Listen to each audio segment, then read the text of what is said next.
नमस्कार, प्रणाम, जय श्री राम। मैं हूं अनिल मिश्रा और आप कुछ अच्छा देख रहे हैं तो आप अनकवर टॉक देख रहे हैं। और आज मेरे साथ में वो शख्सियत मौजूद हैं जिनको आप अपने मोबाइल पर देखते चले आए हैं, टीवी पर देखते चले आए हैं, उनकी चर्चाएं बहुत सुनते आप आए हैं। तमाम उनकी कही हुई बातें आप आपस में बतियाते हैं और हमेशा हंसते मुस्कुराते रहते हैं।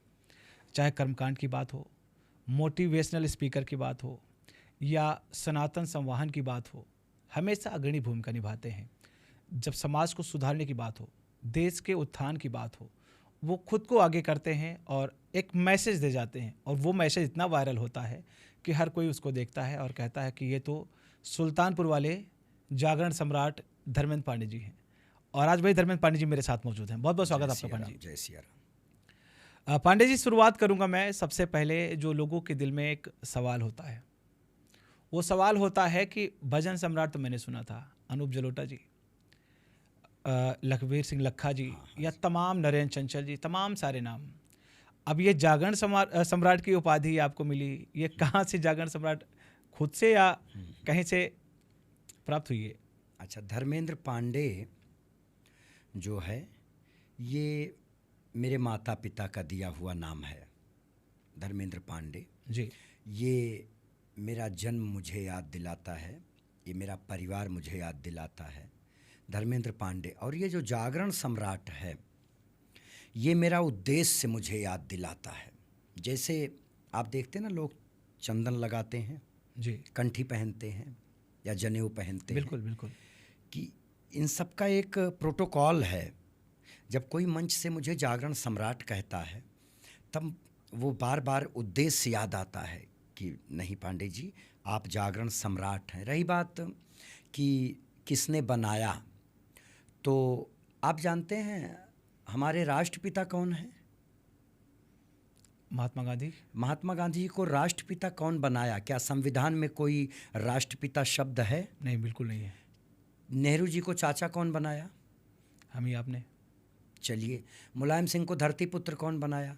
वो भी हम ही आपने बनाया। ब्रिजभूषण शरण सिंह को दबदबा कौन बनाया? हम ही आपने बनाया।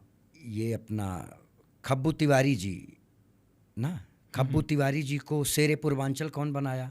हम ही आपने बनाया। पवन पांडे जी को शेरे यूपी कौन बनाया? सब जनता नहीं बनाया सबको। जी। तो बाहुबली शब्द ऐड कर देते हैं, राजा भैया बाहुबली। योगी बाबा को बुलडोजर बाबा कौन बनाया? जनता ने बनाया। तो हमको लगता है कि सबसे बड़ी बात आप समझ लीजिए कि कृष्ण कहते हैं कि मैं ही ब्रह्म हूँ बिल्कुल ना। तो ये जो सम्राट होता है, सम्राट जिसके पास गुरुजनों का पैनल हो, जो अपने गुरुओं के बताए हुए मार्ग पे चले, जो अपने राष्ट्र, अपने देश, अपने समाज के कल्याण के लिए हमेशा जागरूक रहे, वही सम्राट होता है सही में। तो ये जो जागरण सम्राट है, ये आप समझ लीजिए मेरे गुरुजनों का दिया हुआ टाइटल है। और मैं पूरी अपनी क्षमता लगा के ये ख्याल रखता हूँ कि ये टाइटल कभी कलंकित ना होने पाए। और जिस उद्देश्य से जागरण सम्राट ये टाइटल मुझे मिला है, गुरु कृपा से प्राप्त हुआ है, उस उद्देश्य को मैं कभी ना भूलूं। बस यही है जागरण सम्राट और धर्मेंद्र पांडे। ये दोनों अलग अलग भी हैं जी। हमारे मंचों पे भी ये दोनों अलग रहते हैं। कोई जागरण सम्राट को अगर बुलाता है तो वो प्रोटोकॉल अलग चलता है। लेकिन आपके ऊपर एक आरोप और लगता है धर्मेंद्र जी। आरोप वो ये लगता है कि आप जब भी जागरण करने जाते हैं तो ऐसा लगता है कि हम जागरण नहीं, हम भारतीय जनता पार्टी का कोई कार्यक्रम देख रहे हैं। ऐसा लोगों का आरोप है आपके ऊपर। अच्छा, भारतीय जनता पार्टी के कार्यक्रम में और हमारे कार्यक्रम में एक अंतर है। मैं हमेशा लोगों से अपने मंच से खुलेआम कहता हूं कि मैं बीजेपी को वोट नहीं देता हूं। मेरा वोट किसी पार्टी को नहीं जाता है, मेरा वोट इंडिविजुअल। ये बात मैं क्लियर कर दूं। बिल्कुल, बिल्कुल। मेरे सोशल पे भी आके लोग बहुत अभद्र भाषा का प्रयोग करके कहते आईटी सेल का मेंबर आ गया, बीजेपी का दलाल आ गया, बिल्कुल ना। तो ये आज मिश्रा जी आपके पॉडकास्ट में मैं क्लियर कर दूं कि मैं अपने मंचों से खुलेआम कहता हूं कि धर्मेंद्र पांडे बीजेपी के सपोर्टर नहीं हैं। धर्मेंद्र पांडे ने आज तक बीजेपी को वोट नहीं दिया। नहीं, मैंने जब भी वोट दिया है, 2014 में मेरा वोट नरेंद्र मोदी जी को गया। उसके बाद 2017 के बाद मैंने जब भी वोट दिया है पार्टी को वोट नहीं दिया मैंने योगी आदित्यनाथ जी को वोट दिया है। मेरा वोट योगी आदित्यनाथ जी के नाम पे गया है, मेरा वोट मोदी जी के नाम पे गया है। मैं बीजेपी, मैं किसी पार्टी का सपोर्टर नहीं हूं, मैं पांडे जी व्यक्ति का। यहाँ पे घूम के तो वही बात आई नहीं कि चाहे कान इधर से पकड़ो चाहे घुमा के पकड़ लो, कान पकड़ तो रहे ना। नहीं, कान पकड़ नहीं रहे, मैं विचार का समर्थन कर रहा हूं, ध्यान रखिएगा। और दूसरी बात, ये जिन लोगों को लगता है कि मैं बीजेपी का समर्थक हूं, मैं आपको एक बात बता दूं मिश्रा जी, कभी भी 2014 के बाद भारत आज़ाद हुआ, वैचारिक आज़ादी समझ लीजिए इसको। 2014 में मैंने विवाह किया, मोदी जी आए। 2017 में मुझे पुत्र रत्न की प्राप्ति हुई, योगी जी आए ना। तो मैं अपने बच्चे को, जब जैसे जैसे वो बड़ा हो रहा है, और अपनी पत्नी को भी, अपने से जुड़े हर लोगों को, कि आप 2014 वाला भारत देख रहे हैं, 2014 के बाद का भारत आप देख रहे हैं ना, इसलिए आपको सारी चीज़ें आसान लग रही हैं। 2014 के पहले थोड़ा जाइए ना, 2014 के पहले शंकराचार्य लाठी खा रहे हैं ना, संतों के ऊपर गोलियां चलाई जा रही हैं अयोध्या जैसी जगह पे, ठीक। आप वोट, आज अयोध्या में इतना बवाल काटे हैं कुछ लोग ना जी, पुरानी अयोध्या भी थोड़ा देख लीजिए, 2014 के पहले वाली अयोध्या देख लीजिए, संतों के ऊपर गोलियां चलाई जा रही हैं ना। आज जो ये आज के बच्चे कह रहे हैं ना, चंदा चोरी चंदा चोरी चंदा चोरी, अरे सरजू माँ का पानी लाल कर दिया गया राम भक्तों के लहू से, और उसके बाद भी तथाकथित धरती पुत्र को सीएम की कुर्सी मिल गई ना। माननीय बृजभूषण शरण सिंह जी कह रहे हैं कि मुलायम सिंह यादव का संस्कार देखिए। नेताजी की मैं बहुत इज्जत करता हूं, उनका विचार हो सकता है, उनका एक्सपीरियंस हो सकता है, लेकिन यही धरती पुत्र जब ये कहते हैं किसी लड़की के साथ दुष्कर्म होता है, और ऐसा व्यक्ति के मुंह से जब निकला कि बच्चों से गलती हो जाती है ना, बिल्कुल, तो मैं ये हाथ जोड़ के कहता हूं, सिर्फ बच्चों से गलती नहीं हो जाती है, कभी कभी गलती से बच्चे भी हो जाते हैं, तो दुख होता है। 2014 के बाद वाला भारत, ये नई जनरेशन जिसको जेनजी कहते हैं, या जो लोग कहते हैं धर्मेंद्र पांडे बीजेपी के दलाल हैं, अरे थोड़ा 2014 के पहले देखिए ना।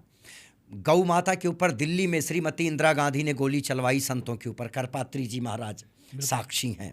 और कैसा भारत आपको बताऊं, मैं सुल्तानपुर से हूं, आप अयोध्या से हैं।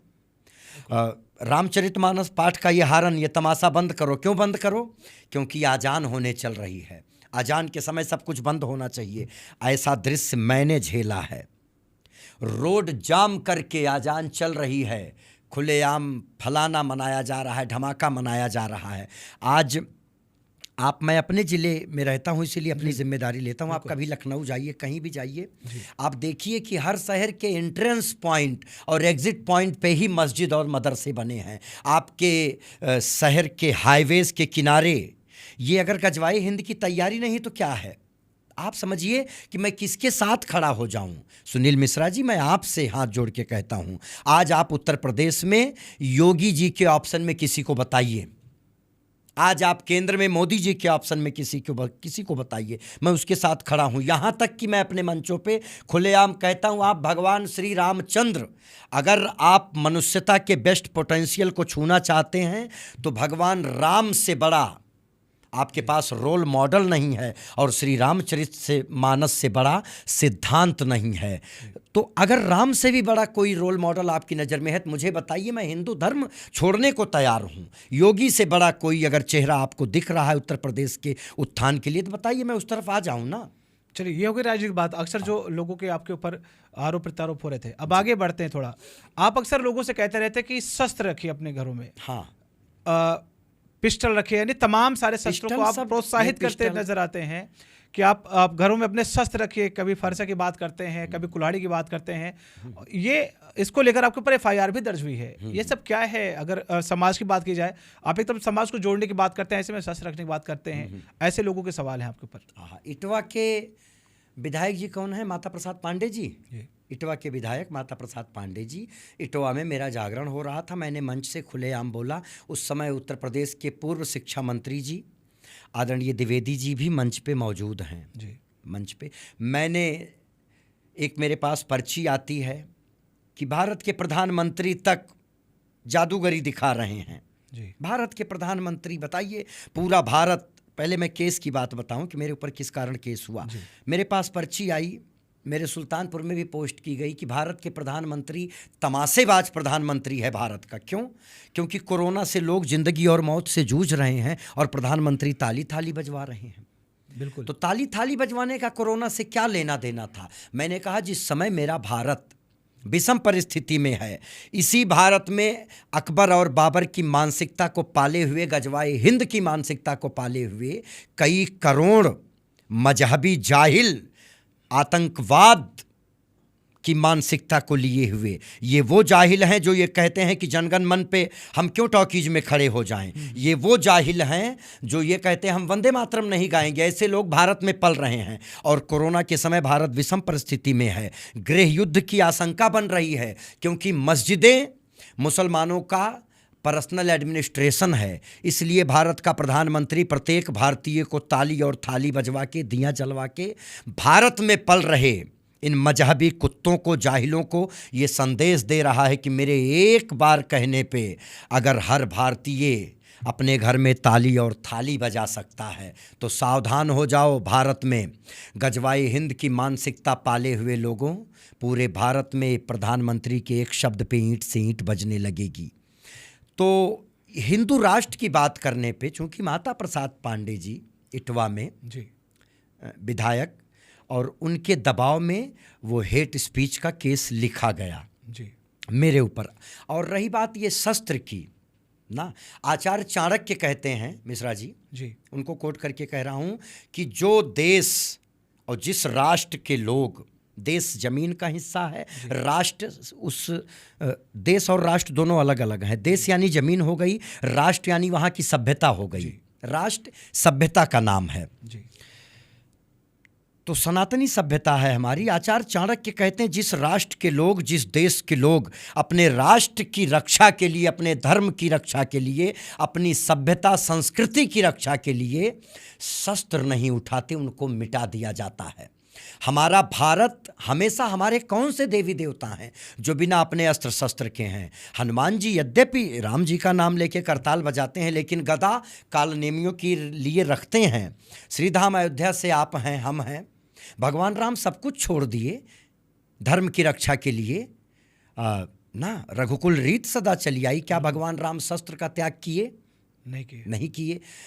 धर्म की रक्षा के लिए भगवान कृष्ण बांसुरी बजाना छोड़ दिए हैं, अपनी राधा को, गोपियों को छोड़ दिए हैं। धर्म की रक्षा के लिए भगवान कृष्ण अपना परिवार त्याग दिए हैं, अपनी नारायणी सेना तक दे दिए कौरवों को। लेकिन स्वयं जब धर्म की बात आई है रक्षा करने की, तो हाथ में चक्र लेके खड़े होके कहे हैं यदा यदा ही धर्मस्य ग्लानिर्भवत भारत।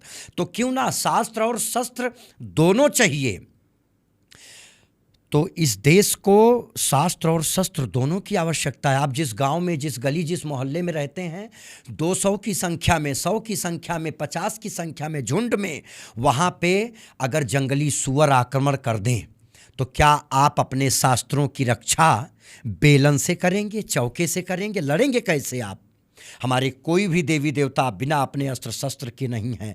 तो शास्त्र और शस्त्र दोनों की आवश्यकता इस देश को है। इसीलिए मैं खुलेआम लोगों से कहता हूं कि हर भारतीय के पास, उसके घर में, उसके पास संवैधानिक कोई भी मदद पहुंचे, उसके पहले आपके स्वयं की रक्षा के लिए आपके घर पे इमरजेंसी किट का होना बहुत आवश्यक है। आप ज़मीन खरीदो, जायदाद खरीदो, सोना खरीदो, चांदी खरीदो, लेकिन लोहा भी खरीदो और कोशिश करो कि 9 राउंड वाला लोहा खरीदो।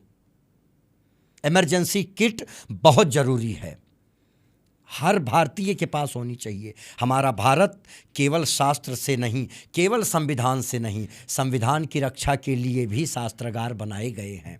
तो शास्त्र की रक्षा शस्त्र से होती है और शास्त्र से शस्त्र का संरक्षण होता है। ठीक है धर्मेंद्र जी, अब अगले सवाल की तरफ बढ़ते हैं। आपने एजेंजी की बात की। अभी एक प्रोटेस्ट चल रहा था दिल्ली में, जिस तरह का वहाँ पर प्रदर्शन हो रहा था, नंगा नाच, गाली गलौज, ये भारतीय संस्कृति तो नहीं है, भारतीय शिक्षा पद्धति तो नहीं है। ये कौन से स्टूडेंट हैं जो इस तरह का कृत्य कर रहे हैं?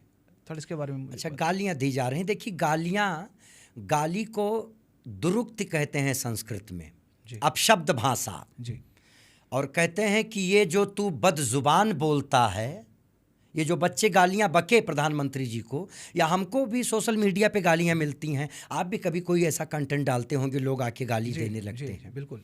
तो किसी शायर का शेर है कि ये जो तू बदजुबान बोलता है, ये तू नहीं, ये तेरा खानदान बोलता है।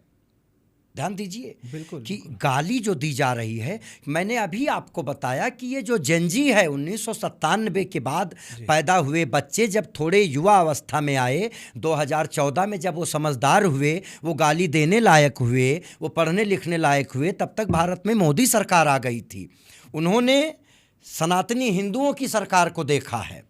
इन बच्चों को इनके माँ बाप की जिम्मेदारी है कि थोड़ा पुरानी सरकारों के भी काम और उनके कारनामे देखें, थोड़ा देखें। भारत में जब मुसलमान राजा था तब क्या क्या होता था, थोड़ा देखें कि क्या ये पहली बार हो रहा है। और धन्यवाद तो इस देश का प्रधानमंत्री कितना सहनशील है, उसके बाद भी बच्चों को माफ़ कर दिया जा रहा है। हमने सुना है सपा की सरकार में महोदय, जिनको कहा जाता है टोंटी भैया, किसी ब्राह्मण का गला डिमांड किए थे कि इतने घंटे के अंदर उसका गला चाहिए, क्योंकि उसने कुछ बदसलूकी कहते कुछ प्रश्न पूछ लिया था उस ब्राह्मण ने। शायद आपको याद हो, अब मैं बहुत राजनीति में नहीं जाऊंगा, लेकिन गाली देने के बाद भी अगर प्रधानमंत्री माफ़ कर दे रहे हैं ना, तो सोचिए कि कितना बड़ा हृदय है कि ये बच्चे हमारे हैं। तो हमको लगता है कि ये जो तू बदजुबान बोलता है, ये तू नहीं, तेरा ख़ानदान बोलता है। जेन जी के ऊपर आज मोबाइल का समय है, हर हाथ में मोबाइल है, और मोबाइल के चलते ये बच्चे ही नहीं, बच्चों के माँ बाप भी अपनी जिम्मेदारी से मुकर रहे हैं। इसीलिए प्रधानमंत्री को गालियाँ दी जा रही, मुख्यमंत्री को गाली दी जा रही है, क्योंकि उनको पता है कि ये पुराना समय देखे नहीं है ना, पुरानी सरकारों को लोग देखे नहीं हैं। बस इसका एक ही कारण है, अगर आज ये बच्चे खराब हो रहे हैं, पुराने टाइम के माँ बाप, आप तो पता होगा आपको, तुरंत जूता आ जाता था हाथ में। पुरानी सरकारें भी ऐसी थी, कोई कुछ बोल भर दे बस तुरंत गायब, 25-25 हज़ार, 50-50 हज़ार लोग गायब। लोगों के ऊपर गोलियां चलाई गई हैं बदजुबानी करने की वजह से। प्रधानमंत्री जी कम से कम, यही बाबा रामदेव, आपको याद है, कोई गाली नहीं दी गई थी कांग्रेस के किसी भी नेता को, लेकिन बाबा रामदेव जैसे संत को महिला के कपड़े में भागना पड़ा था। तो बर्दाश्त करने की क्षमता हमारे प्रधानमंत्री जी और भारत की नई पीढ़ियां जो पथ पे बैठे लोगों को गाली दे रही हैं, इसलिए दे रही हैं कि ये पुरानी सरकारों का तांडव, उनके कारनामों को इन्होंने नहीं देखा है, बस इसीलिए दे रही। इसीलिए अपने मंचों से मैं लोगों से कहता हूं कि थोड़ा पुराना समय भी भारत का देख लो, आपको पता चल जाएगा। अब आगे बढ़ते हैं। ब्राह्मणों को लेकर आपकी एक कविता बहुत वायरल हो रही थी, मैं चाहूँगा उसके बारे में थोड़ा मैं दर्शकों को बताएं। हाँ, जैसे कभी कभी, पहले तो एक शब्द है ब्राह्मण जी, जैसे मैं आपको बार बार कह रहा हूँ, सुनील मिश्रा जी, जी जी, आपने कहा धर्मेंद्र पांडे जी, जी तो एक शब्द है ब्राह्मण, एक शब्द है द्विज, जी, एक शब्द है विप्र, धेनु सुर संत, बिल्कुल। विप्र, ब्राह्मण, तिवारी, मिश्रा, पांडे, उपाध्याय, पाठक, ऐसे ही ना, जी जी, आदि, जो शुक्ला, जो भी ब्राह्मणों का सरनेम आज लगाया जाता है जी, तो ये ब्राह्मण, आप इनको ब्राह्मण कह देंगे डायरेक्ट। जैसे आपने देखा होगा सुनील जी, ढेबरी जानते हैं, ढेबरी, जी जी, बिल्कुल बिल्कुल बिल्कुल, यानी दिया। हाँ हाँ, मैं जान रहा हूँ, ढेबरी में तेल भी है, हाँ हाँ, आहा पूरा फुल है। ढेबरी मजबूत भी है, उसमें जो बाती लगती है जलाई जाती, अब तो नहीं जलाई जाती, अब तो साइंस डेवलप कर लिया है।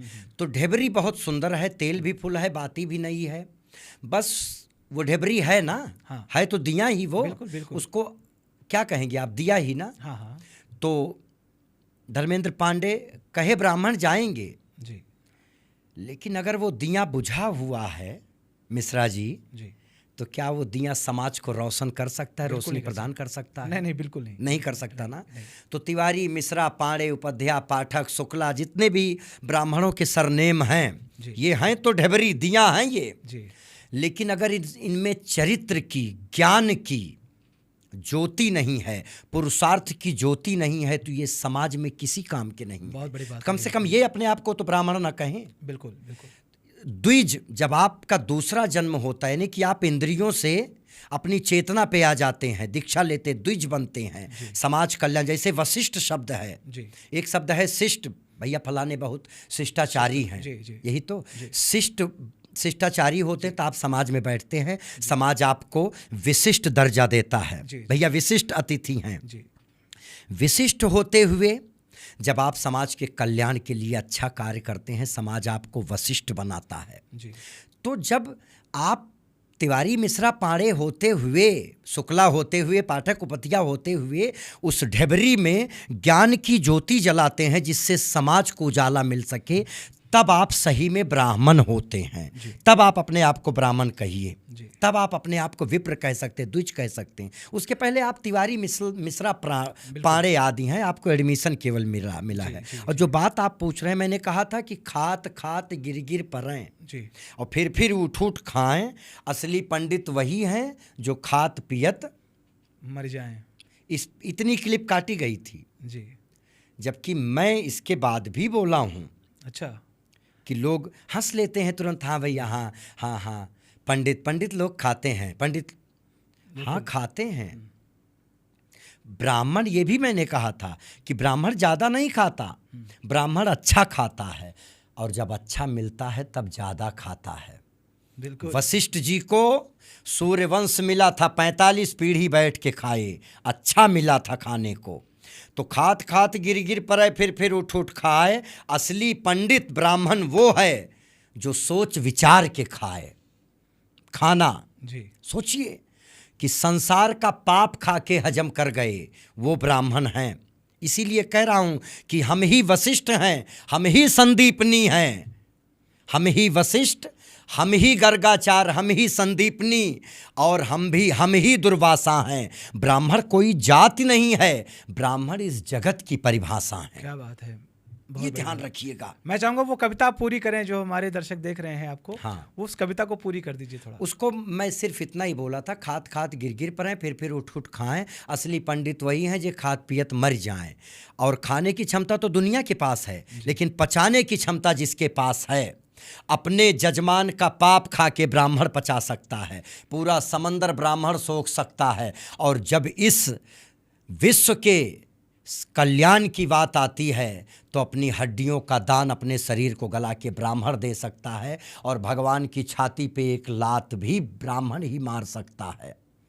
और सुदामा के जैसा कृष्ण से अपना पैर धुलवाने की क्षमता भी ब्राह्मण के ही पास है। तो फिर वही बात है कि हम ही सुदामा, हम ही दधीच, और हम ही संदीपनी गर्गाचार, और हम ही वशिष्ठ हैं, हम ही दुर्वासा हैं। ब्राह्मण कोई जाति नहीं, ब्राह्मण इस सृष्टि की परिभाषा है।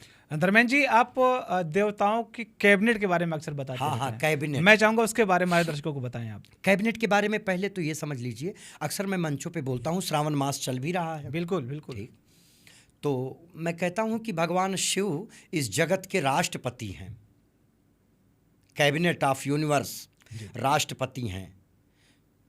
भगवान विष्णु प्रधानमंत्री हैं, ब्रह्मा जी होम मिनिस्टर हैं। होम मिनिस्टर यानी अमित शाह जी, विष्णु जी प्रधानमंत्री हैं। हनुमान जी, यानी कि हनुमान जी के पद पे, रक्षा मंत्री के पद पे इस समय हनुमान जी बैठे हैं। रक्षा मंत्री कौन है भारत के? राजनाथ सिंह जी। हाँ, तो चारों युग प्रताप तुम्हारा, रक्षा मंत्री हनुमान जी हैं, क्योंकि राम जी अयोध्या हनुमानगढ़ी में, हनुमान जी राजा की तरह, एक ही जगह है पूरे भारत में, वो हनुमानगढ़ी है अयोध्या में। वहाँ तक अकबर और बाबर भी नहीं पहुँच पाए आज तक। आप देखिए, इसी से पता चलेगा कि रक्षा मंत्री की कुर्सी है, हनुमान जी बैठे हैं, और चारों भैया सहित राज्याभिषेक राम जी पीछे बैठ के कर रहे हैं। चारों युग प्रताप तुम्हारा, तुम कलयुग के राजा हो, तुम अयोध्या की गद्दी पे इस समय हनुमान जी विराजमान है साक्षात। ध्यान रखिएगा। और देखिए, तो हनुमान जी रक्षा मंत्री हैं, वित्त मंत्री कुबेर हैं, धनवंतरी स्वास्थ्य मंत्री हैं, शिक्षा मंत्री सरस्वती माता हैं, चार्टर्ड अकाउंटेंट चित्रगुप्त ना, और जुडिशरी विभाग मतलब कानून मंत्री शनिदेव भगवान हैं। इसलिए शंकर जी राष्ट्रपति हैं। आप देखिए भगवान राम ऋषि पुत्र हैं। भगवान राम का जन्म गुरु वशिष्ठ और श्रृंगी ऋषि की प्रयोगशाला में हुआ है। प्रयोगशाला में उनका प्रादुर्भाव हुआ है। राम ऋषि पुत्र हैं, ऋषि यानी साइंटिस्ट, और उनकी धर्म पत्नी भारतेश्वरी माता सीता कृषि पुत्री हैं। सीता जी का जन्म तब हुआ है जब राजा जनक हल चला रहे हैं खेतों में, तो कृषि पुत्री और ऋषि पुत्र यानी कि साइंटिस्ट और किसान, जब आप सीताराम कहते हैं, इन्हीं दोनों के सहयोग से भारत आज आगे बढ़ रहा है और पेट भर रहा है। दूसरी तरफ आते हैं कृष्ण। कृष्ण के हाथ में चक्र है, कृष्ण जवान हैं, और बलदाऊ भैया के हाथ में हल है, वो किसान है। जय जवान जय किसान। अब शंकर जी पे आइए, वो राष्ट्रपति क्यों हैं? पूरे भारत में केवल शिव ऐसे हैं हमारे देवी देवताओं में जिनके पूरे परिवार की पूजा होती है जी। पूरा परिवार। वो जितने बड़े गृहस्थ हैं उतने ही बड़े सन्यासी भी हैं, उतने ही बड़े वैरागी हैं, बुद्धों के बुद्ध हैं, करोड़ों बुद्ध इन पे बलिदान हैं। तो शिव का पूरा परिवार, और जो शिव से जुड़ गया, नाग पूजा, नंदी पूजा, भूत प्रेत पूजनीय हो गए। हमारे यहाँ शिव सनातन के सुपरस्टार हैं। इसीलिए मैं आपसे निवेदन लोगों से मैं चाहूँगा उसको थोड़ा और अच्छे से बताइए आप, क्योंकि सावन का महीना भी चल रहा है, जो सावन मास चल रहा है। अच्छी बात क्योंकि आप बताते भी हैं कि जो सर्प है उसका क्या जो मोर है। मैं चाहूँगा शिव जो हैं, पहले शिव को समझना पड़ेगा कि जगत के कल्याण के लिए समुद्र मंथन हुआ, अच्छी अच्छी चीज़ें निकली, तो किसी को दादाजी की याद नहीं आई। घर के बड़े हैं ना दादाजी, लेकिन जब कोई बड़ा मामला फंस गया बच्चों को, अब तो यार विष निकला है, अब कौन इसको पचा पाएगा, चलो दादाजी को दे दिया जाए। आज भी घर के जो बड़े बुजुर्ग हैं अपने बच्चों की खुशी के लिए बहुत कुछ बर्दाश्त कर लेते हैं, हमारे बच्चे सुखी रहें। मैं तो वैसे ही शंकर जी हमारे बच्चे राष्ट्रपति के पद का निर्वाह क्या कर रहे हैं कि पूरी दुनिया को अमृत मिल सके, पूरी दुनिया खुशहाल रह सके। इसीलिए मैं विष पी लूँगा, स्वयं विष पी के जो जगत के कल्याण के लिए कार्य करता हो वही शिव हो सकते हैं। वही शिव। हमारे आपके पिता फटे जूते में अपना काम चला लेंगे, लेकिन हमको आपको कोई कमी नहीं होने देंगे। ये शिव तत्व काम कर रहा है। हमारी माँ हमारा आपका पेट भरने के लिए खुद भूखी रह जाएगी, लेकिन वो हमको महसूस नहीं होने देगी कि उसके लिए किचन में खाना नहीं बचा है। ये शिव तत्व काम कर रहा है, त्याग का तत्व है। इसीलिए इस देश के लोगों को शिव तत्व समझना चाहिए। दुनिया में किसी भी देवता को कुछ भी भोग लगता हो, लेकिन शंकर जी कुछ नहीं है, मदार की पत्ती चढ़ा दो, जहर चढ़ा दो, सब कुछ स्वीकार किए हैं, क्योंकि ये हमारा संसार प्रसन्न रह सके। तो शिव इसीलिए सनातन के सुपरस्टार हैं। और आप देखिए समाज में हमारा आपका किसी से थोड़ा भेदभाव हो जाए, बस हमारा आपका वैचारिक मतभेद हो जाए, उससे उठना बैठना बंद हो जाएगा। शंकर जी को देखिए, सर पे उनके जल है, जल, गंगा जी, त्रिनेत्र में ज्वाला है, विसंगति है ना, लेकिन जल ज्वाला एक साथ धारण किए हैं। नाग में विष है, चंद्रमा में शीतलता है, अमृत है, अमृत और विष एक साथ, जल ज्वाला एक साथ है ना, अपोजिट। बिल्कुल। उनका वाहन नंदी, उनकी पत्नी का वाहन ये अपना शेर, शेर नंदी को खा जाएगा। आप समझिए थोड़ी देर के लिए कि शंकर जी के गले में सांप है, सांप दौड़ के गणेश जी के वाहन चूहा को खा जाए, और उनके एक बेटे हैं कार्तिकेय, उनका वाहन मोर है, मोर सांप खा जाए। कहते भूत पकड़ लिया किसी को, भभूत लगाओ, भूत भभूत एक साथ। इतनी विसंगतियां होने के बाद भी शंकर जी कितना सुंदर परिवार का निर्वाह कर रहे हैं। हम आप अगर ध्यान दें कि शंकर जी किसी दिन डिनर पे गए, किसी के यहाँ निमंत्रण भोज में गए, मान लीजिए विष्णु जी बुलाए, शंकर जी आइए भोजन, तो भाई जब डिनर पे कोई बड़ा आदमी जाता है तो उसके वाहन चालक, सब लोग बाहर रहते हैं ना वाहन। बिल्कुल बिल्कुल। तो चलिए शंकर जी सबको उतार दिए, नाग उतार दिए, गणेश जी चूहा छोड़ दिए, अपना कार्तिकेय वाहन जी मोर मोर छोड़ कार्तिकेय जी छोड़ दिए, हाँ। नंदी बाहर खड़े, शेर बाहर खड़े, तो जब तक उधर डिनर चलेगा तब तक तो इधर मारकाट हो जाएगी, इधर दूसरा डिनर हो जाएगा इधर। दूसरा मतलब खून खराबा हो जाएगा। बिल्कुल। लेकिन देखिए कोई किसी से लड़ नहीं रहा है मिश्रा जी, इसका मतलब बिल्कुल, क्या कि शिव से जुड़ने के बाद हमारी तृष्णा खत्म हो गई है। बिल्कुल बिल्कुल बिल्कुल। इसीलिए कहते हैं शिव कहाँ रहते हैं? शमशान में, शमशानों के वासी, शमशान जहाँ सबकी शान सम हो, एक समान हो, वही जगह शमशान है। जहाँ पे राजा प्रजा सब बराबर हो, तृष्णा खत्म हो गई है, लोकेशना खत्म हो गई है, न सांप चूहा खा रहा है, न मोर सांप खा रहा है, न शेर को नंदी से प्रॉब्लम है, न भूत को भभूत,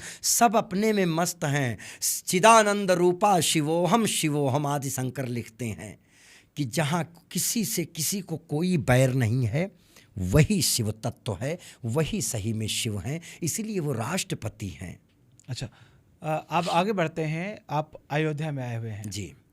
अयोध्या के एक अवधी गायक हैं दिवाकर द्विवेदी, उनको लेकर आपने कहा था कि स्वर्गीय दिवाकर, इसके लिए आपको बहुत ट्रोल किया गया था।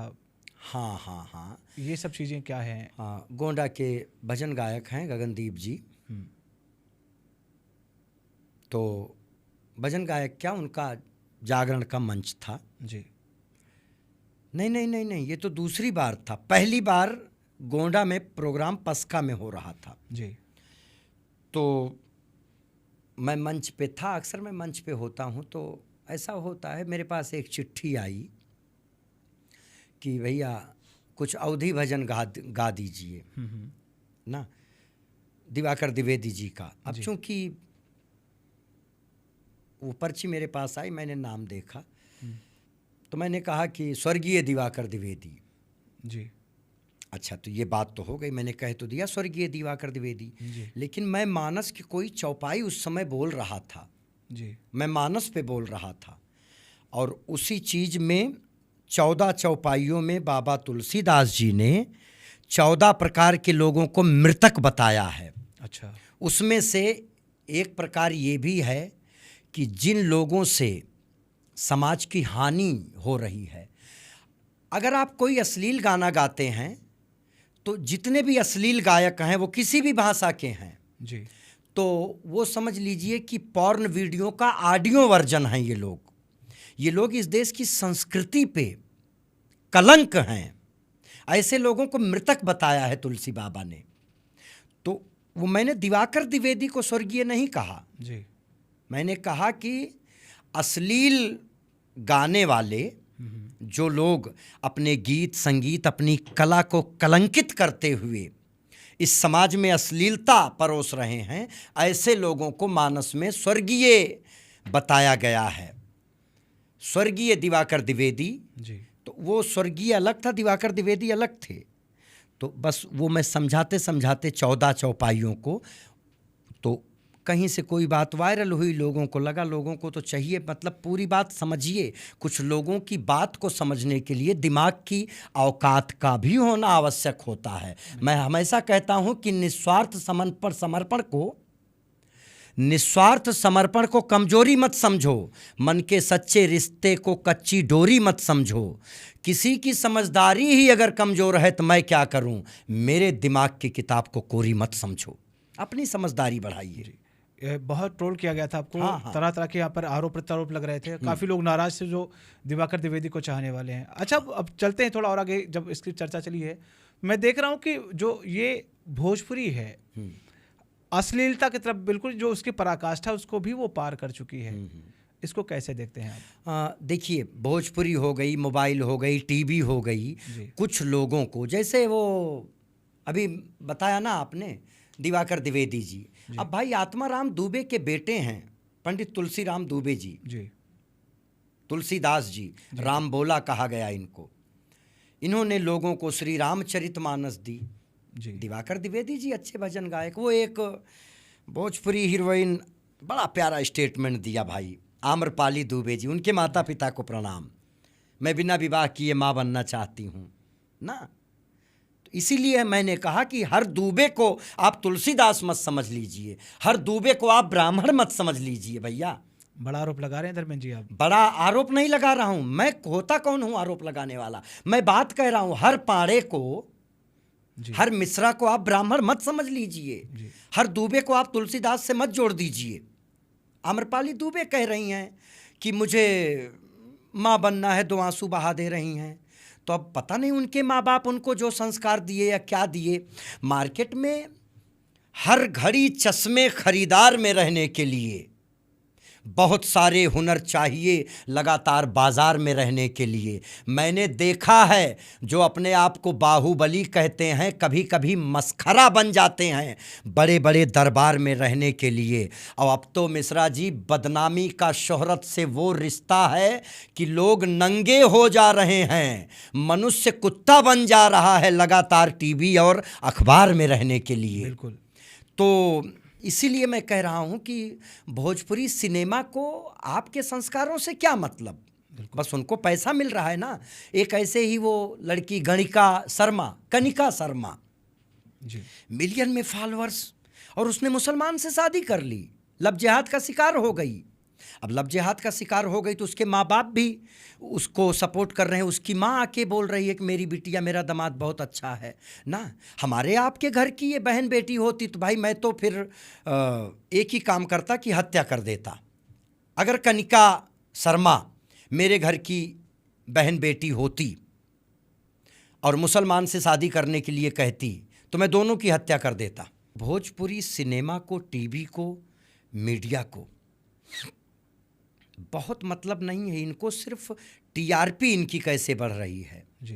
क्योंकि आप देखिए पुष्पा जैसी फिल्म का प्रमोशन करने के लिए वो आदमी बिहार आता है। इसके पहले आपने कभी सुना कि साउथ की किसी मूवी का प्रमोशन बिहार में हुआ हो? नहीं, कभी नहीं हुआ था। पहले तो कहने का मतलब ये है कि लोग कपड़े उतारने के लिए तैयार हैं, बस उनको देखा जाना चाहिए, उनको अपनी माँ बहन गरियाई जाएं। हमारे यहाँ सरवण सुल्तानपुरी जी हैं, उनका एक गाना है, तो भोजपुरी सिनेमा को आप इसी से समझिए कि जय जय जय कलयुग महाराज और जय हो देवता तोहारी राज, अरे होई गए मति भ्रष्ट सबही के तोहर दोहाई देवता, अरे कैलामती कैसन अवधि भोजपुरी गवैयन कै, अरे खुद अपने माई बहन गरियावें कमाए खातिर पैसा होए खातिर फेमस, अरे कैसन कैसन नग्न नग्न दृश्य देखें दिखावें और चलल गजब भोजपुरी पिक्चर ऑर्केस्ट्रा के हवा, रात भर मिल के चाचा भतीजा पापा दादा दरवाजा पर लड़की नचावें और भजन कीर्तन मानस केहू सुने सुनावे ना, जोबन ओढ़नी चोली पे गाना बजवावें। वहीं बियाह होत बा और वहीं बियाहन में गाना बाजत बा, दुल्हन बैठी बा और गाना लगवाए हैं, याद करा जहिया कुंवार रहलू पियवा से पहले हमार रहलू। सोचिए दुल्हन का भाई गाना लगा रहा है साला हराम खोर की लौंडिया लंदन से लाएंगे, रात भर डीजे बजाएंगे, वहीं उसकी माँ बैठी है, वहीं उसकी बहन दुल्हन बन के आज जा रही है। बिल्कुल बिल्कुल बिल्कुल। और घर में भूजी भांगना है बा, लौंडिया लंदन से लाएंगे, एक से बढ़ के एक दिखानी, भैया कसम से माल तोहरे ससुरारी माँ। मर गया है समाज। मिश्रा जी क्या कहते हैं, गाना सुना है आपने, अरे साची कहें तोरे आवन से हमरे अंगना में आई भौजी यानी माँ, अरे लक्ष्मी की सूरत ममता की मूरत, अरे लाखों में एक हमार भौजी। वही भौजी गरियाई जा रही भैया खुलेआम, चाचा भतीजे को गरिया रहा है भाभी का नाम लेके, होली खेलेंगे मारेंगे भौजी पिचकना भोगना में जोगना में। समाज का नैतिक पतन हो रहा है, शिक्षा देश को नहीं संभाल पा रही है। तो भोजपुरी और बिहार के लोगों की मानसिकता, उनका माल बिकेगा कैसे वो जानते हैं ना, कि कोई पूजा पाठ कराने वाला वेद पाठी ब्राह्मण तो आम्रपाली दुबे, पवन सिंह, खेसारी लाल और निरहू को देखने जाएगा नहीं। देखने कौन जाएगा? जिसको जुबन ओढ़नी चोली करुआ तेल पाइप पता मतलब अश्लील गाने, हाँ वही चीज बेचे जा रहे हैं। बिल्कुल सही बात है। अरे चलल गजब और ऑर्केस्ट्रा के हवा, रात भर कुल मिल के लड़की नचावा। अपने शादी में एक बिटिया बनी है बहू, लेकिन दूसरी वहीं नाच रही है।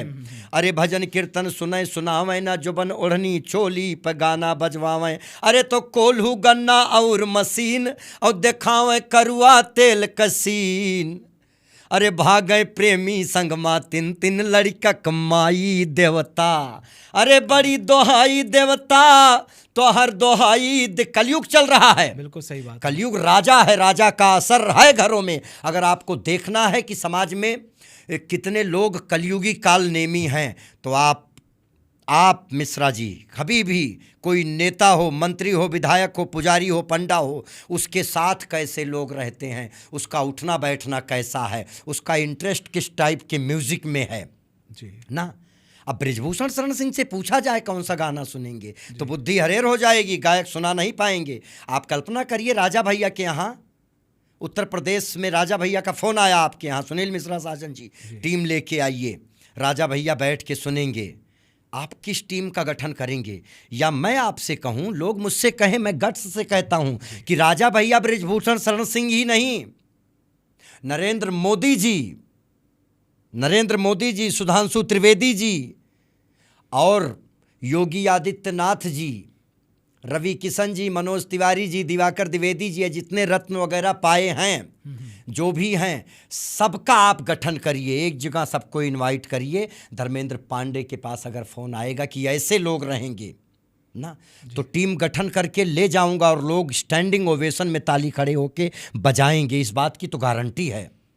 तो भोजपुरी इंडस्ट्री को आपके संस्कार से, परिवार से कोई मतलब नहीं है, उनको मतलब है टीआरपी और पैसा कहाँ से आ रहा है, बस इतना। अच्छी भी चीज़ें हैं भोजपुरी में, ऐसा नहीं, अच्छे गायक, अच्छे लोग भी हैं, लेकिन चूंकि जो समाज की डिमांड है वही बेचा जा रहा है ज़्यादातर, इसीलिए तो योगी के आने से थोड़ा उत्तर प्रदेश की टीआरपी अच्छी हुई, लोग कहने लगे भैया भगवा प्रदेश से आए हैं। नहीं तो हम लोग और भी राज्यों में जाते थे, कहते थे दंगों के प्रदेश, भिखमंगों के प्रदेश, नंगों के प्रदेश से आए हैं। ये उत्तर प्रदेश वाले क्या घंटा किसी का डेवलप करेंगे? इनके प्रदेश में खुद भगवान राम आज टाट में पड़े हैं ना। बिल्कुल सही बात है। तो क्या आज लेकिन बिलबिला रहे हैं चंदा चोरी को लेके।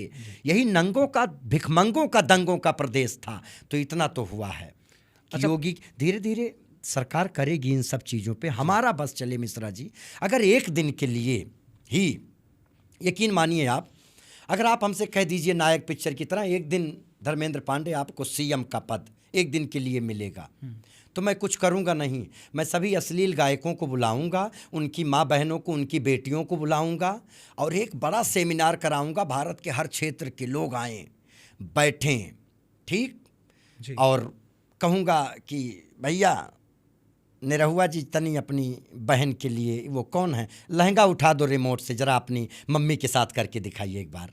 बहन जी खड़ी होकर ताली बजाएं ना। सबको, दिवाकर द्विवेदी जी को भी लेके जाऊंगा, बहुत गरियाया गया था मैं, उनके अपने चेले चपरों को फ़ोन कर करके यहाँ गरियाओ, सबको बहुत सम्मानित करूंगा। और फिर भाई साहब यकीन माना, दौरा के इतना मारूंगा इन लोगों को मैं, फिर चाहे अगले दिन मेरी हत्या हो जाए, बहुत बुरा मारूंगा, सबको मारूंगा जो भी। और दूसरी बात ये, जो कांवरियों के ऊपर हेलीकॉप्टर से फूल बरसाया जा रहा है ना, एक टीम लगाऊंगा कि हर चौराहे पे लगाओ टीम, जो गांजा पिया हो, जो भांग पिया हो, जो दारू पिया हो, उनको अलग गाड़ी में बंद करूंगा और ले जाके नंगा करके इतना बुरा मारूंगा कि शिवलिंग जब तक दोनों पुट्ठे पे ना छप जाए, उसके बाद कहूँगा कि इसके ऊपर फूल बरसाया जाए, अब इसको बाबा धाम पहुँचाया जाए, हरामजादे को। अच्छा, लेकिन इस टाइम तो जो ये कांवड़िए निकल रहे हैं, हाँ, वो गांजा की बिल्कुल खुशबू से मस्त रहते हैं, दारू पीते, कहते हैं भोले बाबा के कट्टर भक्त हम ही हैं। अरे रे रे रे, क्या बात है, क्या बात है, बिल्कुल ये कट्टर भक्त, इन्हीं लोगों की तो ट्रीटमेंट की मैं बात कर रहा हूँ आपसे। जी। शाक्त संप्रदाय है, शैव संप्रदाय है, तो ये लोग अपने आप को शैव संप्रदाय के मानते हैं। शंकर जी गांजा पीते थे, शंकर जी भांग पीते थे ना। बिल्कुल। अरे शंकर जी का और भी चरित्र देखो भैया, आँख मूंद के बैठे हैं वो, आहा, और पावर तो देखो। अबे तुम्हारे कहने तुम्हारे घर पे खिचड़ी नहीं बन रही है, हैं? तुम रास्ता चल नहीं पा रहे हो, और तुमको गांजा पीना है, गांजा पियो यार, भांग पीना है, भांग पियो यार। यही तो सनातन धर्म के अगेंस्ट नैरेटिव सेट किया गया। यही कांवर यात्रा लेके जाएं, योगी आदित्यनाथ जी फूल बरसाएं, लेकिन एक दिन के लिए योगी जी मुझे आप सीएम बना दीजिए। मैं भोले बाबा की कसम खा के कह रहा हूं, अगली साल अगर ये कांवरिए एकदम स्पेशल शिव भक्त बन के ना जाएं तो बताना, ऐसा मारूंगा, बहुत मारूंगा मिश्रा जी। और मतलब पूरे शरीर में शिवलिंग अर्घ्य के साथ छपेगा। ये नशे की वजह से? हाँ, नशा केवल 10% शिव भक्त सही हैं जो कांवर लेके जा रहे हैं, 90% सब साले गंजेड़ी हैं, सब साले नशेड़ी हैं। इनको रोड पे लेटना है, अराजकता फैलानी है, तोड़ फोड़ मचा रहे हैं ना। अगर सरकार कहती है ना कि मुसलमान अराजकता फैलाते थे, तो 90% कांवरिये अराजक हैं। सबकी बात नहीं कर रहा हूँ, इसमें भक्त भी हैं, जी जी, भावना भी है। भाई चल नहीं पा रहे हैं लेकिन इतना जल लिए हैं, चलो अच्छी बात है। एक बार तुम रेसलर भी बन जाओ ना यार, जल चढ़ा के आओ, रेसलर बन जाओ। लेकिन नहीं, मैक्सिमम लोग गांजा पी लिए, उठा जय महादेव जय। डीजे पे गाना क्या बज रहा है? गाना, अरे ना हमसे भंगिया पिसाई ये गणेश के मम, अरे टंग डंग टंग डंग डंग डंग डंग डंग डंग, तेरे नहीं खाइब खोआ में ए गणेश के मम्मी, तनी पाव भर भांग खिला दाना। तो ये जितने गणेश के पापा बन के मांग रहे हैं ना, इनको इतना मारूं, यकीन मानिए मैं आपको बता नहीं सकता कि मैं खुद मारूंगा और कहूँगा बोलो ओम नमः शिवाय।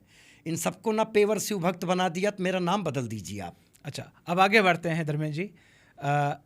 अभी आपका एक मामला और वायरल हुआ था, वो था ब्रजभूषण शरण सिंह ने, जो दबदबा किंग कहे जाते हैं, उन्होंने एक कथा करवाई थी, उसके बारे में आपके कुछ सवाल थे। हाँ, पूज्य रितेश्वरानंद जी का आगमन हुआ, बहुत ट्रोल किया गया था। वो क्या था मामला, थोड़ा? बहुत अद्भुत आयोजन वो था, और राष्ट्र कथा का जो अद्भुत, देखिए रितेश्वरानंद जी हमारे मार्गदर्शक हैं जी, धीरेन्द्र शास्त्री जी हमारे मार्गदर्शक हैं, राजेंद्र दास जी पूज्य, हमारे शंकराचार्य जी, हमारे पूज्य राजेंद्र दास जी, प्रेमानंद जी, ये हमारे पथ प्रदर्शक हैं जी। इन्हीं को तो हम फॉलो करेंगे। तो जब पहली बार, आप अभी तक कभी राष्ट्र कथा सुने थे नहीं ना, हमेशा भागवत कथा, कृष्ण कथा, राम कथा, अनुष्ठान आदि। पहली बार ये सौभाग्य मिला कि राष्ट्र कथा टाइटल दिया गया। उस समय मेरा एक आयोजन चल रहा था, तो मेरे भी अंदर ये जिज्ञासा हुई कि राष्ट्र कथा है तो राष्ट्र ग्रंथ क्या है, राष्ट्रीय ग्रंथ क्या है, कुछ घोषित है ऐसे? नहीं, अभी तक तो मैंने नहीं देखा ना। तो मेरे मन में आया कि मैं पूछूं, तो मैंने कहा था कि आदरणीय महनीय ब्रिजभूषण शरण सिंह जी और पूजनीय रितेश्वरानंद जी महाराज से निवेदन है कि मार्गदर्शक बन के आप मुझे बताइए कि आपकी इस राष्ट्र कथा में संविधान या शास्त्र, और शास्त्र तो कौन सी पुस्तक? लोग कहते हैं ना कि और धर्मों में, तो एक लोग हमसे पूछे कि भैया हमारे धर्म में तो एक ही हॉली बुक है, पवित्र बुक, आपके यहाँ हमारी हो, जैसे मुसलमान कहते हैं हमारी होली बुक कुरान है, ईसाई कहते हैं हमारी होली बुक बाइबल है। भैया आपके यहाँ पांडे जी आपकी पवित्र बुक क्या है? हमने कहा हमारे पास लाइब्रेरी है। हाँ, हमारे पास होली पवित्र बुकों की लाइब्रेरी है, कोई भी एक उठा लो आपको वहीं पहुंचा देगी। यहाँ तक कि हम सबसे छोटा शास्त्र हमारा श्री हनुमान चालीसा उठा लो, आपको पहुंचा देगी वहाँ। तो मैं यही जानना चाहता था कि कौन सी पुस्तक रखी गई है, और उस पर 1000 तो गालियाँ मिली थी मुझे। देखिए, मैं ब्रिजभूषण शरण सिंह जी से बात कर रहा हूँ। मैं जानता हूँ कि उनके बेटे विधायक जी हैं, क्या नाम है उनका? प्रतीक जी ना, प्रतीक भूषण, गिटारिस्ट हैं वो, म्यूजिशियन हैं बहुत अच्छे। जितना उनका एक म्यूजिशियन का माइंड किस लेवल पे चलता है, रियल म्यूजिशियन की बात कर रहा हूँ मैं, जो इंस्ट्रूमेंट बजाना जानता हो। उनकी बिटिया साहित्य जगत से हैं। हमारे गुरुजी सत्यप्रकाश मिश्रा जी गा रहे थे हमारी अटरिया पे, ब्रिजभूषण शरण सिंह जी रो रहे थे, आंखें नम थी उनकी। इसका मतलब कि अगर सत्यप्रकाश मिश्रा जी के गायन को ब्रिजभूषण जी समझ रहे हैं, और मतलब उनकी आंखें डबडबाई, किस लेवल का संगीत ब्रिजभूषण शरण सिंह जी सुनते होंगे। बिल्कुल सही। अब ये दबदबा किंग, ये तो छपरी टाइप के लोग, लेकिन मुझे पता है कि मेरे सामने अगर नेताजी बैठेंगे तो मुझे कैसा प्रश्न, किस लेवल की बात उनसे करनी चाहिए। मुझे पता है ना कि रितेश्वरानंद जी मेरे उनसे प्रश्न कर रहा हूँ, तो मैं उनके लेवल का प्रश्न करूँगा ना। अब डीएम का आप इंटरव्यू लेने जाएंगे तो क्या पूछेंगे? डीएम साहब गाँव में एक ठो नाली खुदवानी थी, ये डीएम से पूछेंगे आप? ये तो प्रधान से पूछेंगे ना। पीएम से आप डीएम के लेवल का प्रश्न, डीएम से आप ये पूछेंगे डीएम साहब वो यूक्रेन वाला युद्ध कैसे रुकवाया जाए, ये तो पीएम से पूछेंगे आप ना। पूछेंगे आप, बिल्कुल। तो मैं ब्रिजभूषण शरण सिंह जी से बात कर रहा हूँ मिश्रा जी, मैं रितेश्वरानंद जी से बात कर रहा हूँ। तो क्या कुछ जवाब मिला उसका धर्मेंद्र जी? अभी तक तो कोई उत्तर नहीं आया। उनके कई समर्थकों ने ये लिखा, जो चेतना संपन्न समर्थक थे, जी। कि भैया श्री रामचरितमानस को आधार मान के, जी। और मैं बहुत प्रसन्न हुआ। मैं पूज्य रितेश्वरानंद जी से कभी मिलूंगा या किसी सभा में नेताजी से मिलूंगा तो भी प्रश्न वहीं खड़ा है उनके मुंह से, लेकिन कई लोगों ने बताया कि मानस रखी गई थी। और जगत गुरु रामभद्राचार्य जी कहते हैं कि श्री रामचरितमानस को राष्ट्रीय ग्रंथ घोषित ही कर देना चाहिए, बिल्कुल, बिल्कुल। क्योंकि श्री रामचरितमानस, श्री वाल्मीकि कृत रामायण, ये सीता जी की कथा है, लेकिन श्री रामचरितमानस सनातन की कथा है। आप भी कहीं जाते हैं जब मानस पाठ होता है, क्या कहते, छो शास्त्र सब ग्रंथन को रस। और बाबा जी भी लिखे हैं, नाना पुराण निगमागम सम्मतम यद रामायणे निगदितम क्वच दन्य तोपि स्वांतः सुखाय तुलसी रघुनाथ गाथा। तो इसमें ये सनातन की कथा है, तो उसी को आधार माना गया था, जहाँ तक मैं जानता हूँ। अच्छा, अब आगे चलते हैं, और जागरण सम्राट हैं आप, तो उससे भी जुड़े कुछ सवाल आपसे लेंगे हम जी। पहले जो जागरण हुआ करते थे और अब के जागरण में कितना परिवर्तन देख रहे हैं? बहुत परिवर्तन है। थोड़ा उसके बारे में बताएं। मैं 2014 के पहले का भी जागरण देखा हूँ। अक्सर जागरणों में भैया, हमारे जागरण में 2 ठो मुसलमान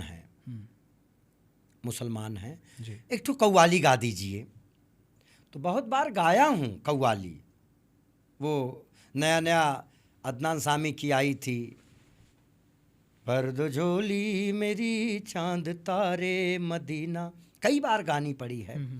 मैं जिनके मकान में रहता था, हमारे यहाँ रविंद्र तिवारी जी, हमको स्पेशल मजहबी कव्वालियों में लेके गए हैं कि पांडे जी की भी एक कव्वाली होगी मुसलमानों के बीच। लेकिन ये भगवान की कृपा थी, ये मेरा प्रारब्ध था मिश्रा जी। मैं कितनी भी घटिया से घटिया जगह गया, ऐसा नहीं, मैं वहाँ भी प्रोग्राम किया हूँ, लड़कियाँ नाची हैं मंच पे, अश्लील गाने हुए हैं, रहरिया उखड़िया सब बजा है।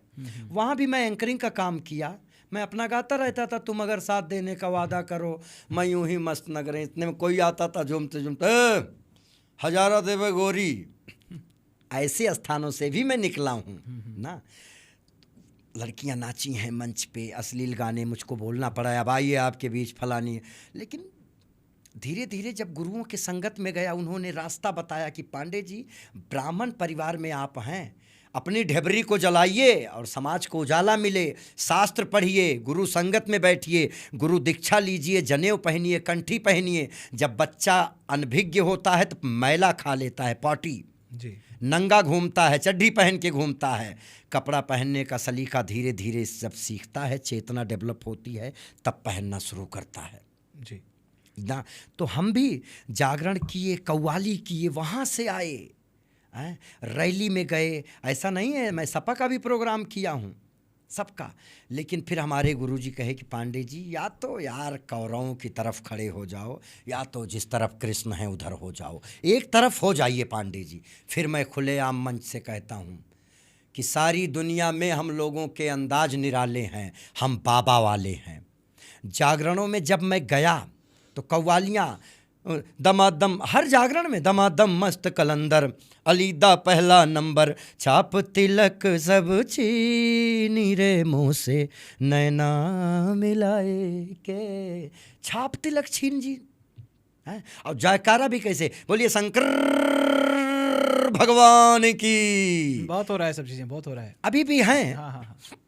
लेकिन हैं वो चीज़ें अभी ख़त्म नहीं हुई हैं, लेकिन उसके साथ साथ अब हिंदुत्व की भी बात होने लगी है, अब शास्त्र की बात होने लगी है। 2012 से मैं अपने गुरु के कहने पे मंचों पे रावणकृत शिव तांडव गाना पढ़ना शुरू किया, रुद्राष्टकम पढ़ना शुरू किया, मानस की चौपाइया गाना मैं अपने मंचों पे। कई जगह लोग आके ये भी कहे हैं कि धर्मेंद्र जी, ये क्या हिंदुत्व सनातन ये सब बात कर रहे हो, यहाँ मंत्र सुनने थोड़ी बैठे हैं, कुछ तड़कता भड़कता सुनाइए। वहाँ चुप हो जाना पड़ा है, शांति से बैठ जाना पड़ा है। लेकिन अब धीरे धीरे देखिए मंचों पर शिव तांडव लोग गा रहे हैं। मैं चाहूँगा जो रावण कृत है उसको आप थोड़ा कौन सा? जो रावण कृत है। हाँ, शिव तांडव। हाँ, थोड़ा उसको। हाँ, रावण कृत शिव तांडव ऊर्जा का स्रोत है ये, रावण गा रहा है।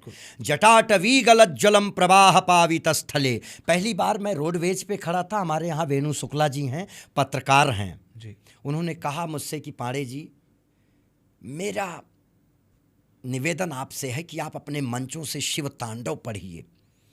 तो पहली बार ये उन्होंने मुझे 2010 के समथिंग कहा जी। तो मैं पढ़ना शुरू किया, जाके देखा, संस्कृत आती नहीं थी बहुत अच्छे से, तो गुरुजनों से, तब मोबाइल भी मेरे पास वैसा नहीं था, वो साइबर कैफ़े में जाके मैंने तैयार किया, सुना कई लोगों का, फिर पढ़ा, किताब खरीदी मानस पूजा वाली भगवान शिव की। तो धीरे धीरे बिठाते बिठाते क्या कृपा हुई मेरे ऊपर भगवान की, मैंने कुछ लगभग 12 या 13 महीनों में मैंने याद हो गया मुझे शिव की कृपा से, और तब से आज तक वही पहचान मेरी बनी। धर्मेंद्र जी शिव तांडव सुनाइए। तो हर मंचों पे जटाटवी गलज्जलम प्रवाह पावित स्थले, गले वलंब लंबितम भुजंग तुम गमालिकाम, डमट डमट डमट डमन्निनाडवड्डमर वयम चकार चंड तांडवम तनोतु नः शिवः शिवम। जटाकटाह संभ्रम भ्रमन्न लिंप निर्झरी, विलोलवी चिवल्लरी विराजमान मूर्धनि, धगत धगत धगत ज्वल ललाट पट्ट पावके, किशोर चंद्रशेखरे रति प्रतिक्षणम मम। तो हमारे संगीत वाले गुरुजी कहे कि पांडे जी शिव तांडव को कई लोगों ने सजेस्ट किया, आप हमेशा वीर रस में गाते हैं, बीभत्स रस जी, तो इसको जैसे काशी में गाइए तो उस रस में आना चाहिए, मस्ती वाला रस। तो हमारे गुरुजी कहे राग मेघ में काशी में गाइए। जब आप उज्जैन महाकाल में पहुंचिए तो वीर रस पे आ जाइए। तो बैरागी भैरव में गुरुजी की कृपा से थोड़ा आया। उसके बाद जब केदारनाथ में पहुंचा तो मेडिटेशनल, हमारे साथ पंडित रामजी तिवारी जी रिसिया से, हमारे अमेठी से कीबोर्ड पे बहुत योग्य कीबोर्डिस्ट दीपक जी, हम लोग बैठ के वो लोग हमको बताए कि ऐसा करिए, वह आज होने लगा है। अलग अलग रस में थोड़ा थोड़ा डेमो। जैसे अगर बनारस में गाते हैं तो ना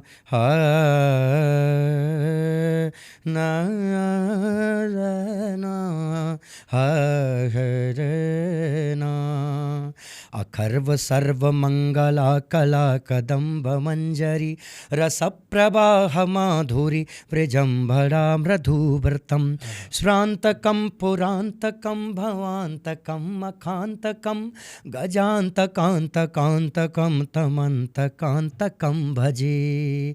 ये मेलोडी में चलता है मस्ती। जब उज्जैन महाकाल में पहुंचे, अब वो बजाने वाले के ऊपर उनका भी रस बदलता है। इधर दीपक जी राम जी ना ओम कराला भाला पट्टी का धागा, जो आरती होती वहां पे, कराला भाला पट्टी का धागा धागा धागा ज्वाल धनंजयाहूति कृत प्रचंड पंच सायके, धरा धरेन्द्र नंदिनी कुचाग्र चित्र पत्र का प्रकल्पनायक शिल्पनी त्रिलोचनेर। तो वो रूप आए महाकाल का।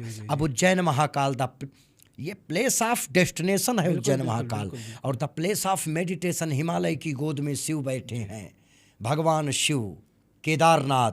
अब वहाँ पे एकदम जैसे वो मेडिटेशन की जो टोन आता है, कभी देखिए 3.5 करोड़ ब्रह्मांड, जब मैंने पढ़ा पुंडरीक गोस्वामी जी को सुना, जब मूव करते हैं तो एक यूनिवर्सल वेव आती है, शब्द ओम सुनाई देता है, तो वो ऐसे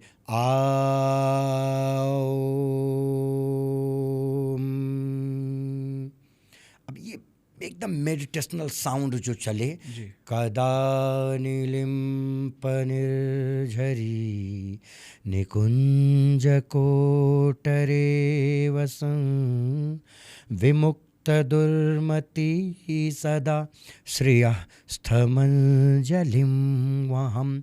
वो प्रॉपर ओम, क्योंकि नर नारायण वहाँ तपस्या कर रहे हैं, तो उस टोन में आप गाइए।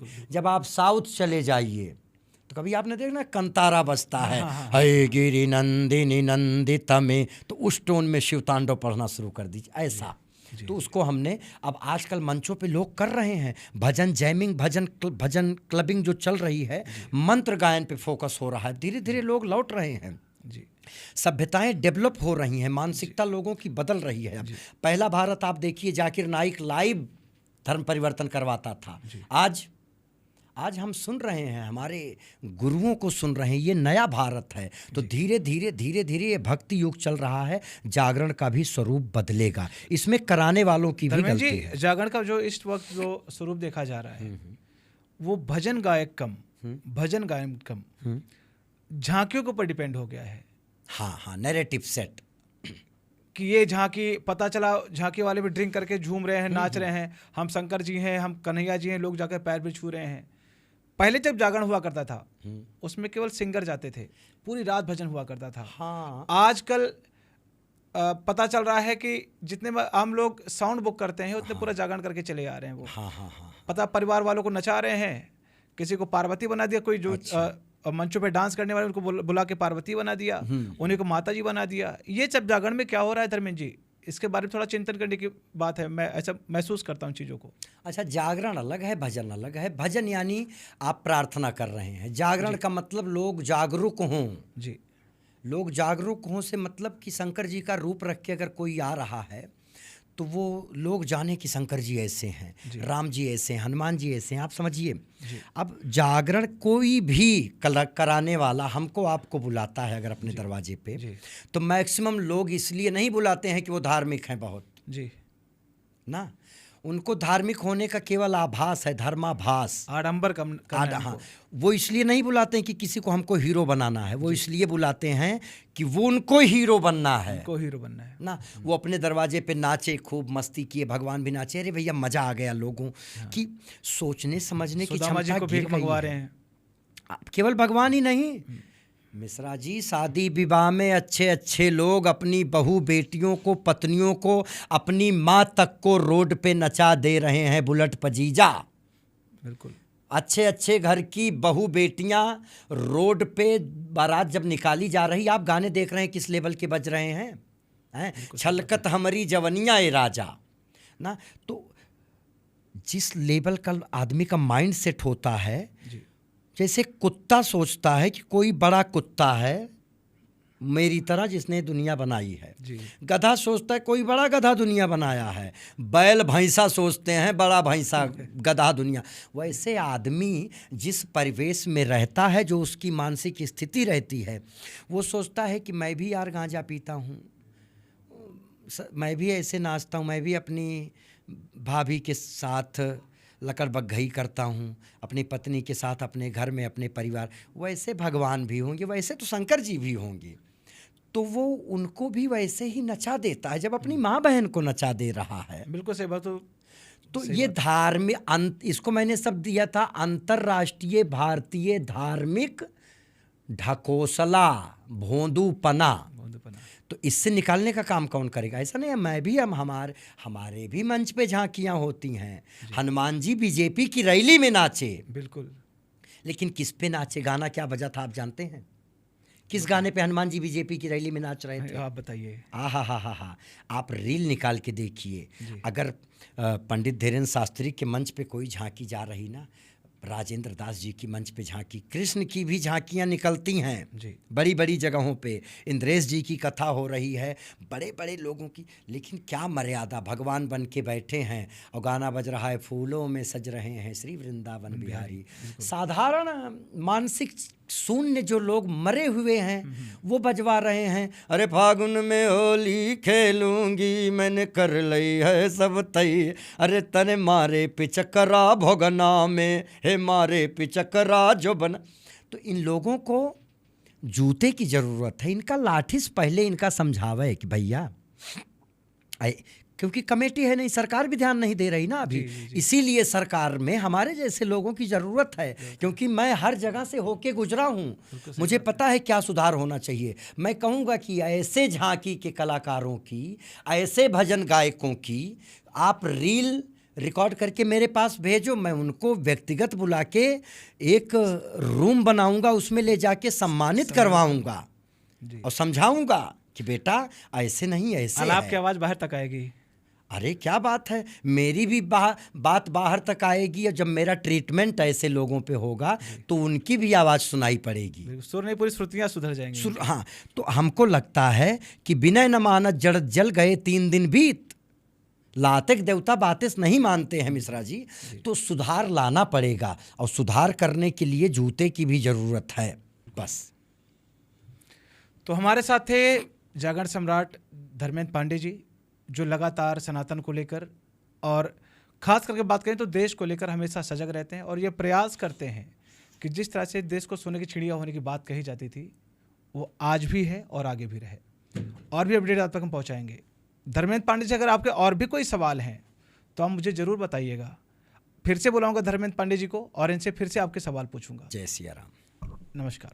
खबरों की हर बड़ी अपडेट सबसे पहले पाने के लिए जुड़े रहिए अनकवर टॉक के साथ। हमारे YouTube channel, Facebook page, Instagram और X को अभी फॉलो करें और पाएं सबसे तेज, निष्पक्ष और भरोसेमंद खबरें। विज्ञापन एवं प्रचार प्रसार के लिए संपर्क करें। यदि आप अपने संस्थान, प्रतिष्ठान, व्यवसाय, प्रोडक्ट या सेवाओं का प्रचार प्रसार कराना चाहते हैं या आपके पास कोई महत्वपूर्ण सूचना, सुझाव या समाचार है तो हमसे संपर्क करें। मोबाइल 9454841784 90054494248। अनकवर टॉक अयोध्या से संचालित उत्तर प्रदेश का तेजी से उभरता डिजिटल न्यूज एवं टीवी चैनल, सच के साथ, हर खबर सबसे पहले।